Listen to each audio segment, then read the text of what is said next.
গুনার মধ্যে সুখ খুঁজতেছে, গুনার মধ্যেই তৃপ্তি খুঁজতেছে। অথচ নওজোয়ান, আমি প্রতিদিন বলি গুনার মধ্যে সুখ নাই, গুনার মধ্যে তৃপ্তি নাই, দুনিয়াতেও নাই, দুনিয়াতে আখিরাতের সুখ তো নাই কোন গুনাতে, দুনিয়াতেও তৃপ্তি নেই। আপনি দেখেন, যে মদ খায়, নেশা করে, তার কোনো তৃপ্তি নাই, তার কোনো তৃপ্তি নাই, সে আরো নেশার জন্য পাগল মাতাল হইয়া থাকে। সে গাঁজা, ফেন্সিখোর, বাবাখোর, ডাইলখোর, মদখোর, নেশাখোর, সে সারাক্ষণ ওই নেশাতেই থাকে। তো তৃপ্তি কোথায়? তৃপ্তি কোথায় বলে? জুয়া খেলে যে জুয়ারি, তার কোনো তৃপ্তি নাই। সে জুয়া খেলতে খেলতে, জুয়ার পিছনে টাকা ব্যয় করতে করতে নিজের ঘর বাড়ি দোকান ব্যবসা ভিটা মাটি বেচ্চা, কোন নাফরমান নিজের বউ শুদ্ধা বেচ্চালা। তাহলে তৃপ্তি কোথায়? তৃপ্তি কোথায়? কিছুদিন আগে এক যুবক আমার কাছে আসছিল, আইসা আমারে জড়ায়া ধরে বলছিল, বহুত দূর থেকে, উত্তরবঙ্গের কাছ থেকে আইসা বলছে, হুজুর অনলাইনে জুয়া খেইলা আমি 2.5 লক্ষ টাকা বাবার নষ্ট করে ফেলছি। বাবা আমারে ঘাড় ধাক্কা দিয়া ঘর থেকে বের করে দিছে। এখন আমি আপনার মোবাইল বয়ান শুনছি, আমার হুজুর অস্থিরতা, আমি কি করতাম? ইন্টার মাত্র পরীক্ষা দিছে, অনলাইনে জুয়া খেলে লক্ষ লক্ষ যুবক বন্ধুদের পাল্লায় পড়ে, অসৎ সঙ্গীর পাল্লায় পড়ে, হয় মদে আসক্ত, নয় জুয়ায় আসক্ত, নয় নারীতে আসক্ত। নারীর আসক্তি, ঘন্টার পর ঘন্টা উলঙ্গ ছবি, নর্তকীর নাচ, জেনা, ব্যভিচারের দৃশ্য, রাতের পর রাত, সারা রাত যদি লেফের কম্বলের নিচে মাকে ফাঁকি দিয়ে, বাপকে ফাঁকি দিয়ে উলঙ্গ ছবি দেখে, নর্তকীর ছবি দেখে, তাইলে এই যুবক তার দেহ, তার শরীর, তার সত্তাকে নিয়ন্ত্রণ করবে কিভাবে বলেন আপনি? তার জীবন আর যৌবন নিয়ন্ত্রণ হবে কিভাবে? ভেবে দেখেন কি পরিমাণ মুসলমানের যুবক নারীতে আসক্ত। অথচ এই আসক্তি তাকে তৃপ্তি দেয়, তাকে তৃপ্তি দেয়। সারাক্ষণ এই অবৈধ প্রেম, অবৈধ সম্পর্ক, অবৈধ কোনো ফ্রেন্ড, এটা কোনো দিন কাউকে তৃপ্তি দেয় নাই, এই পর্যন্ত দেয় নাই, ইসরাফিলের ফু পর্যন্ত দেবে না, সুখ দেয় না। সারাক্ষণ আরো অস্থিরতা, আরো অস্থিরতা বাড়ে। কিন্তু হালালের মধ্যে তৃপ্তি আছে। একজন পবিত্র স্ত্রী, হালাল স্ত্রী একজন পবিত্র স্বামীর জন্য তৃপ্তি এনে দেয়, সুখ এনে দেয়, স্বস্তি এনে দেয়, কোল জুড়ে মালিকের দান সন্তান এনে দেয়, গোটা পৃথিবী আনন্দে ভরে দেয়। গুনাহ তৃপ্তি দেয়, গুনাহ তৃপ্তি দেয়।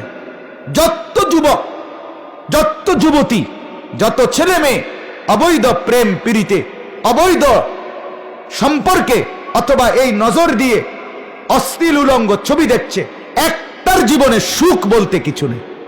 সারাক্ষণ চোরের মতো, সারাক্ষণ চোরের মতো লুকায় লুকায় ফাঁকি দেয় দেশকে, জাতিকে, সমাজকে, এলাকাকে, মানুষকে, পরিবারকে। সারাক্ষণ তার ভিতরে চোরের মানসিকতা থাকে, অপরাধের মানসিকতা থাকে, আড়াল আড়াল, আড়াল আড়াল, কারো সাথে মিশতে, হাঁটতে, চলতে, কথা বলতে আতঙ্কে থাকে। কোনানে নি ধরা খাইয়ালা, কোনখানে নি জুতার ভিড়া খায়। এটা কি তৃপ্তি হলো বলেন? বলো ভাই, এটা তৃপ্তি কোথায়? এটা সুখ কোথায়? সুখ কোথায়? আল্লাহ তাআলা আমাদেরকে বুঝ দান করেন।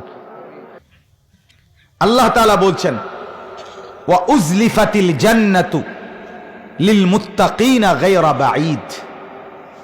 আল্লাহ তাআলা বলেন, আমি আমার মুত্তাকি বান্দাদের জন্য জান্নাতকে তাদের খুব কাছাকাছি, নিকটতম দূরে তাদের সামনে উপস্থাপন করা হবে, পেশ করা হবে, আনয়ন করা হবে। সুবহানাল্লাহ। অর্থাৎ হাসরের দিন, কিয়ামতের মাঠে আল্লাহ তাআলা বলেন, জান্নাতে তো ঢুকবে আমার বান্দা পরে, হিসাব কিতাবের ফুলসিরাত পার হয়ে, তার আগেই মুত্তাকি বান্দাদের জন্য আমি আল্লাহ তার হাসরের ময়দানে যেখানে অবস্থান করবে, দাঁড়াবে, তার কাছাকাছি আমি জান্নাতকে তার সামনে এনে দেব। শুধু দেখবে, সে ভেতরটা দেখবে আর মজা, স্বাদ, তৃপ্তি, আনন্দ উপভোগ করবে যে একটু পরেই আমি এতে ঢুকব ইনশাআল্লাহ। তো উযলিফাতিল জান্নাতু লিল মুত্তাকিনা গায়রা বাঈদ। আল্লাহ তাআলা বলেন খুব দূরে না, কাছাকাছি, নিকটতম দূরে জান্নাতকে মুত্তাকিদের জন্য টেনে আনা হবে। আনার পরে দেখাইয়া, মানে জান্নাতকে দেখাইয়া ওই ব্যক্তিকে বলা হবে হাদা মা তুআদুন, হে আল্লাহর বান্দা, এটাই সেই জান্নাত যেটার ওয়াদা তোমাকে দুনিয়াতে করা হয়েছিল। যে দুনিয়াতে তোমাকে বলা হয়েছিল নেক আমলের বিনিময়ে, সেজদার বিনিময়ে, গোলামির বিনিময়ে, বন্দেগীর বিনিময়ে, গুনাহ ছাড়ার বিনিময়ে, অনুগত হওয়ার বিনিময়ে তোমাকে যেই জান্নাত দিবে বলা হয়েছিল, সেই জান্নাত এটা, সেই জান্নাত এটা। কোরআনুল কারীমে বহু আয়াতে আল্লাহ তাআলা জান্নাতের সুসংবাদ জানাইছে। উলাইকা জাযাউহুম মাগফিরাতুম মির রাব্বিহিম ওয়া জান্নাতুন ওয়াসারিউ ইলা মাগফিরাতিম মির রাব্বিহিম ওয়া জান্নাতিন। এভাবে জান্নাত কোরআনে এই শব্দটা বহুবার আল্লাহ তাআলা ব্যবহার করছে, বারবার শুনাইছেন বান্দা যারা ঈমানদার হবে, যারা মুত্তাকি হবে, আমি আল্লাহ আমার নহর পরিবেষ্টিত অনন্তকালের জান্নাত তাদের জন্য প্রস্তুত করে রেখেছি। তো আল্লাহ তাআলা বলেন সেই জান্নাত আমার বান্দার সামনে, মুত্তাকির সামনে দেখাইয়েই তাকে বলা হবে হাদা মা তুআদুন, এটাই সেই জান্নাত যেটার ওয়াদা তোমাকে দুনিয়ায় করা হয়েছে।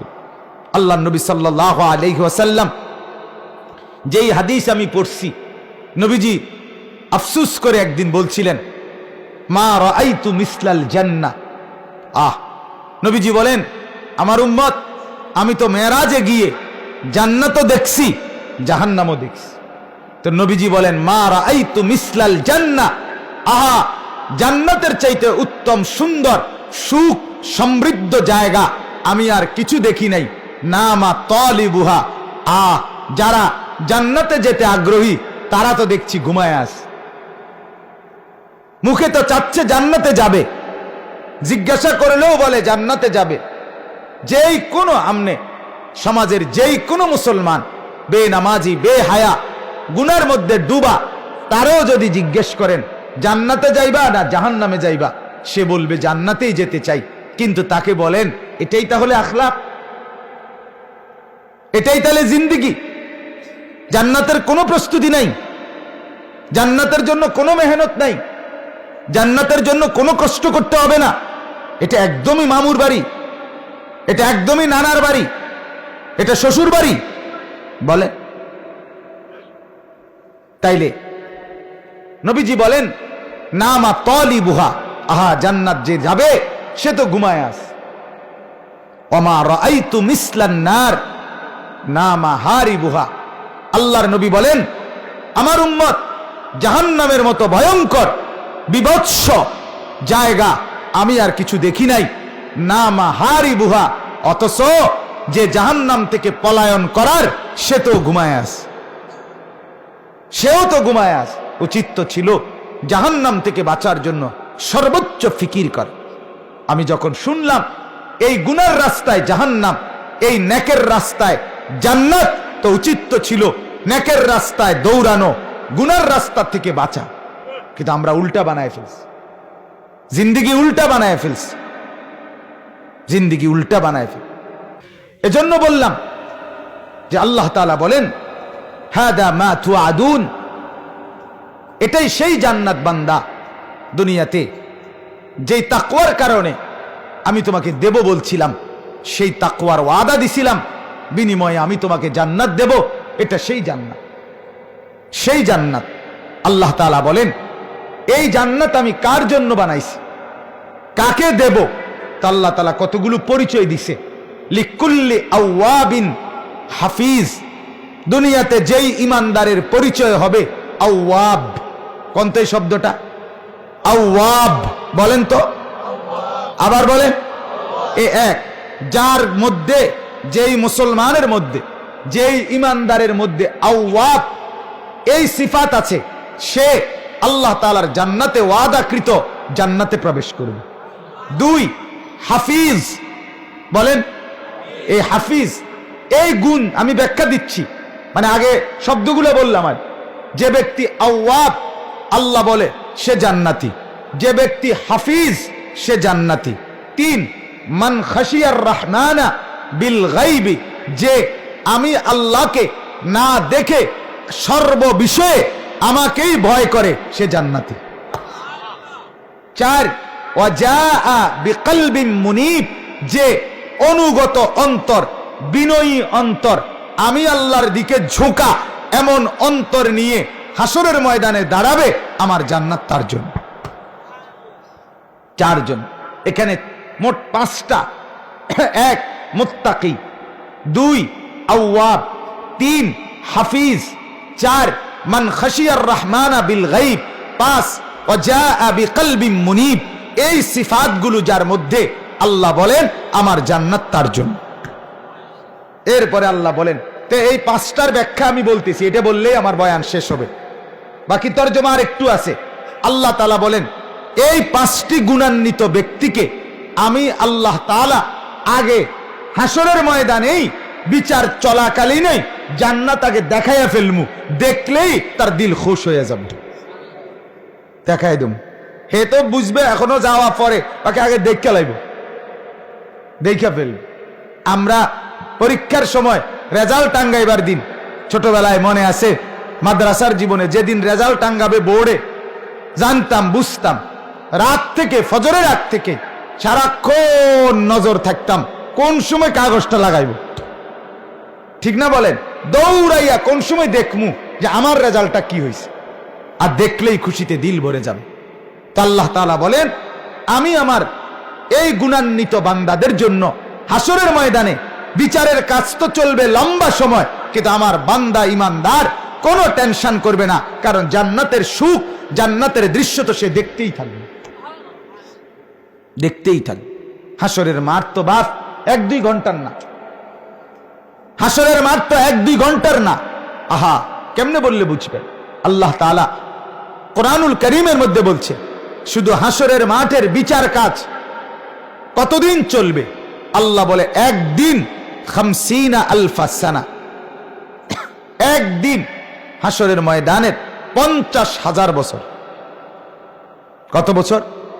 এটা কোরআন দোস্ত, গল্প না, এটা বাজার থেকে শুনে আসি নাই, কোরআন মধ্যে 50,000 বছর। ফি ইয়াউমিন কানা মিকদারুহু, একদিন, একদিন। এইভাবে চলবে কতদিন আল্লাহই জান, আল্লাহই জান।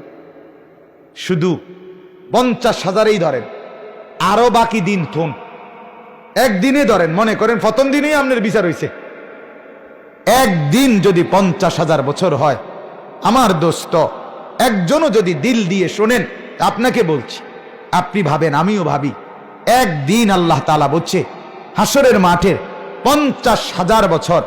আর সেই একদিন আল্লাহ তাআলা বলে যতদিন হবে, এই 50,000 বছরেই ধরেন, সেই দিন পুরাটা 50,000 বছর এক টানা, ইয়াউমা ইয়াকুমুন নাসু, সমস্ত মানুষ দাঁড়িয়েই থাকবে, দাঁড়িয়েই থাকবে। কি থাকবে বলেন না? ইয়াউমা ইয়াকুমুন নাসু লিরাব্বিল আলামিন। রব্বুল আলামিন বলেন, আমি রব্বুল আলামিনের সামনে হাসরের ময়দানে সব মানুষ দাঁড়িয়ে থাকবে। কিভাবে থাকবে বলেন? সবাই বলেন, ইয়াউমা ইয়াকুমু, দাঁড়িয়ে থাকবে, দাঁড়িয়ে। আল্লাহর নবী সাল্লাল্লাহু আলাইহি ওয়াসাল্লাম বলেন, আমার উম্মত যদি কমপক্ষে 50,000 বছর একদিনের হাসরের মাঠ হয়, তো ওই একদিনের দাঁড়ানো এইভাবে দাঁড়াবে, ডানে বামে সামনে পিছনে 1 ইঞ্চি জায়গা তোমাকে নড়ার সুযোগ দেওয়া হবে না।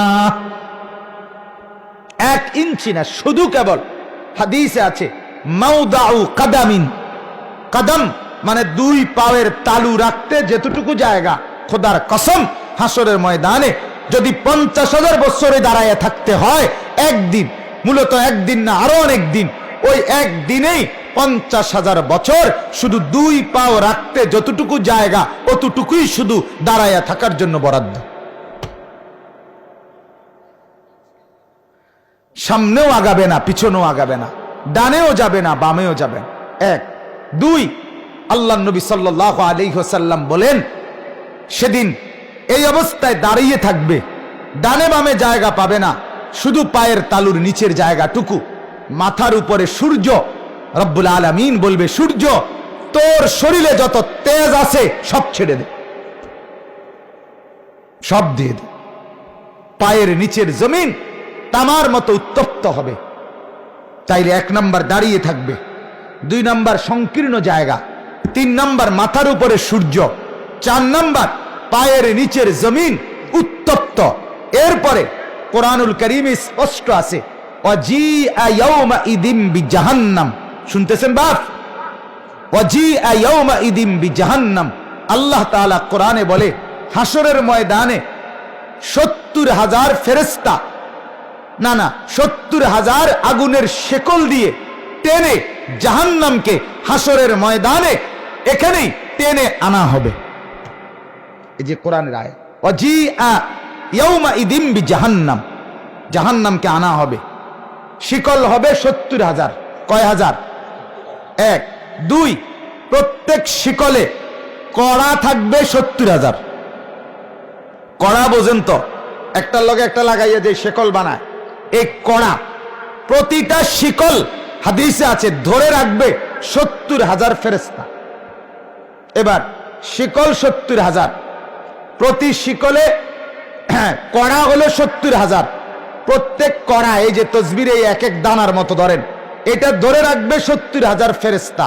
এবার মোট কত ফেরেশতা ধরবে কোন? আপনি হিসাব করেন, আমার শরীরে কুলাইতো না এটা। এই পরিমাণ ফেরেশতা ধরে জাহান্নামকে টেনে হাসরের ময়দানে আনবে।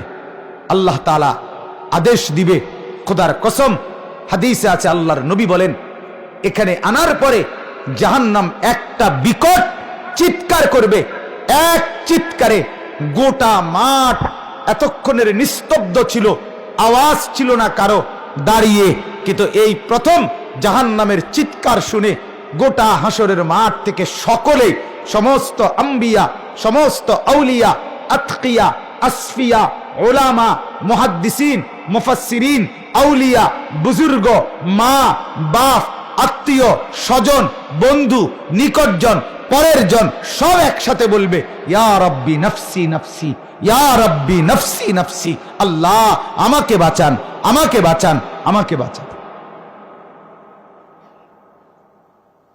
فإذا نفخ في الصور فلا أنساب بينهم يومئذ। রব্বুল আলামিন বলেন, ইসরাফিল যখন দ্বিতীয়বার ফু দিবে, হাসরের মাঠ যখন কায়েম হবে, আল্লাহ তাআলা কোরআনুল কারীম স্পষ্ট বলেন, ও আমার বান্দারা, ফালা আনসাবা বাইনাহুম ইয়াউমাইদিন, সেদিন কোটি কোটি মানুষ দাঁড়িয়ে কেউ কাউকে বংশের কোনো পরিচয় দিবে না। ফালা আনসাবা, নাসাব, বংশের পরিচয় দিবে না। এ বলবে না, কোনো বাপ বলবে না এটা আমার ছেলে, ছেলে বলবে না এটা আমার বাপ, স্বামী বলবে না এটা আমার স্ত্রী, স্ত্রী বলবে না এটা আমার স্বামী, ভাই বলবে না এটা আমার বোন, বোন বলবে না এটা আমার ভাই। আল্লাহর কসম, আল্লাহ তাআলা বলে, কেউ কাউকে পরিচয় দিবে না। লিকুল্লি ইমরিইম মিনহুম ইয়াউমাইদিন শা'নুন ইউগনি, প্রত্যেকেই নিজেকে নিয়েই ব্যস্ত হবে। হযরতে মূসা নবীর কওল, আল্লাহর নবী বলছে, মূসা নবী আল্লাহর আরশের খুঁটির নিচে ধরে বলবে, ইয়া রাব্বি লা আসআলুকাল ইয়াউমা উম্মি ওয়ালা উখতি মাওলা, আজ আমি মূসা নবী আমার মাকে দেখতে চাই না, আমার বোনকে দেখতে চাই না, বাল আসআলুকাল ইয়াউমা নাফসি, আজ আমি শুধু আমাকে বাঁচাইতে চাই। হাদিসের মধ্যে আছে, হযরত জিবরিলের মতো ফেরেশতা, আরে ফেরেশতা জিবরাইল সাইয়্যিদুল মালাইকা, সমস্ত ফেরেশতাদের সর্দার, সারা জীবন নবীদের কাছে যিনি ওহী নিয়ে আসছিলেন, সেই ফেরেশতা জিবরাইল জাহান্নামের দিকে যখন চিৎকার শুনবে, নিজে আল্লাহর হাসরের মাঠের জমিনের মধ্যে হাত চাপড়াইতে চাপড়াইতে, হাত বাইরেতে বাইরেতে বলবে, ইয়া রব্বি সাল্লিম সাল্লিম, আল্লাহ আমাকে বাঁচান, আমাকে বাঁচান, আমাকে বাঁচান। দোস্ত তুমি কি, আমি কি? বাহাদুরি না, মাতবুরি দুনিয়া। এই সামান্য অল্প কয়েকদিনের মাতবুরি, সামান্য একটু খানা দানা, সামান্য একটু শরীর শক্তি, সামান্য একটু যৌবনের বাহাদুরি না? যৌবন তোমার? কথা বলে না যুবক? যৌবন তোমার, তোমার বাপের? তাহলে মালিকের নাফরমানি করো কেন?